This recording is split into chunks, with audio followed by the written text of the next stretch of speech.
In the Fishbait Chronicles, um, it's a manuscript that I have not edited yet, but it's a collection of stories from my childhood in Key West. And it's a friend of mine one day stopped by and he does some editing. And he saw the two chapters sitting on my desk and he was waiting for me to get through the shower. And he started reading.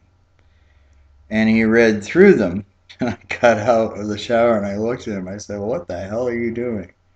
And he looked at me and he said, he said, "You've got an adult Tom Sawyer on your hands. It's like an adult world seen through a child's eyes."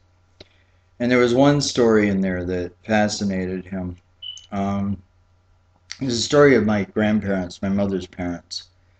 And, my grandfather was a gambler, a womanizer, and a man of leisure. He even had the card that said it.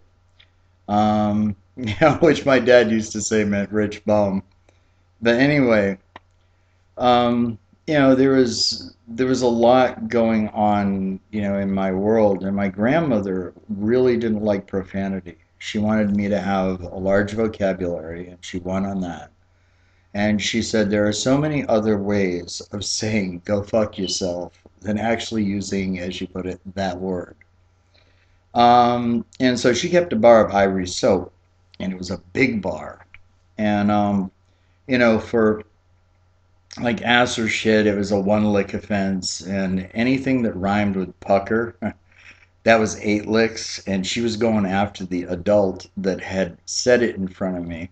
And you know, and if there was pussy in it, it better have a willow or a cat after it, because that also was an eight lick offense.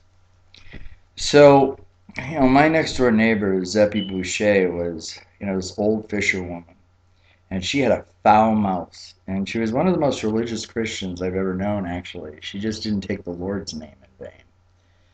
And she hated New Yorkers. She said one day, she said, "I'd have that bastard Fidel Castro sitting at my table before I'd have some New Yorker there."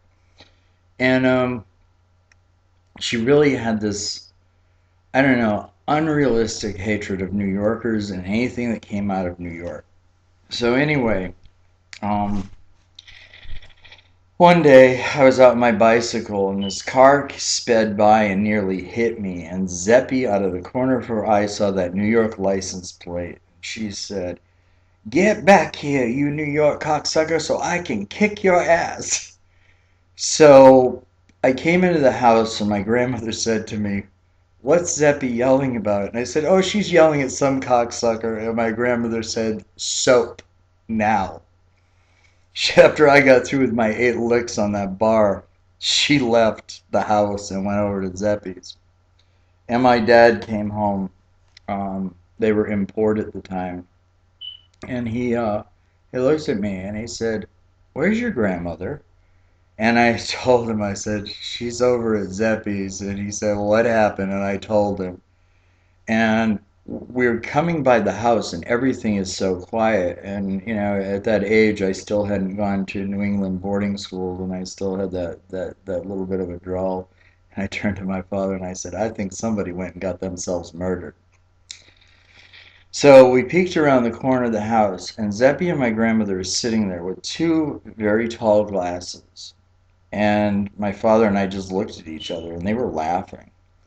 And Zeppy turned around and saw us standing there. And she held up the glass and she said, "A perfect bourbon Manhattan your grandmother just made for me, the only good thing that ever came out of New York." And they both laughed. Well, the next morning, my grandfather and grandmother were sitting out in the backyard having breakfast. And Zeppy came along. And my grandfather was a real snob. She was, you know, she was just, as common as seaweed, to him. And she was one of my best friends when I was a kid. But anyway, he just laughed at her and he said, "Looks like your mouth got you in trouble yesterday." And she said, "Yeah, old man.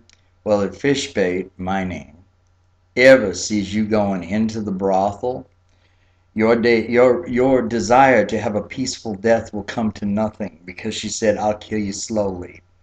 And so with my grandmother, and you never called her grandma, I called her Petey Ginks.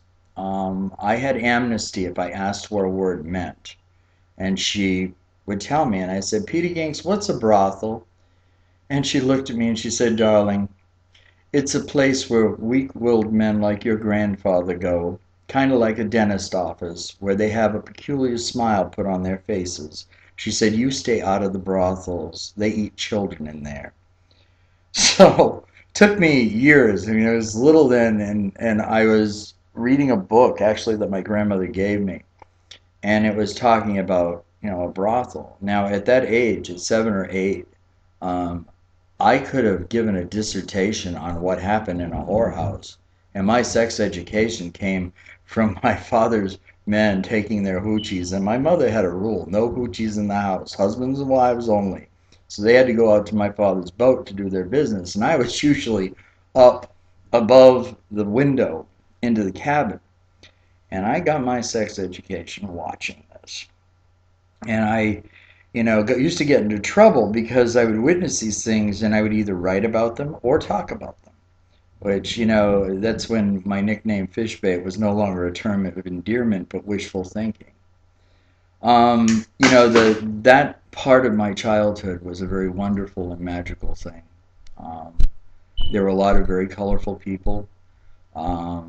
People bantered and they had conversation.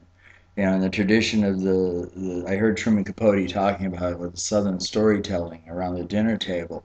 One person tells a story and the next person goes, oh, no, no, it didn't happen quite that way.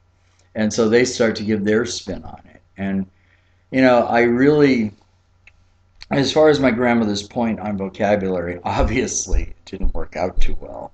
But I did get a greater vocabulary. And, when they were assigning me, 20 words a week to, take down in my vocabulary in school, my second father, Richard, with my grandmother's approval and support, added to that. And so it was 40 words a week. But I suppose there are different ways of telling people to go fuck themselves. Um, I've learned a few of them, and it's best to do it with a smile on your face and love in your heart.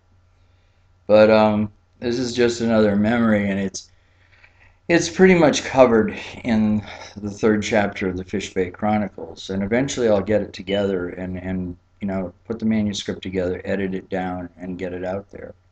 But it's I mean, people sometimes wonder, how I became the person that I am.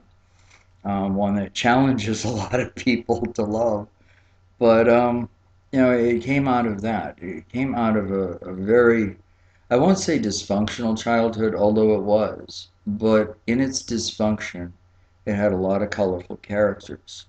And it's something that I am going to try to bring to life as I finish the book. Thank you.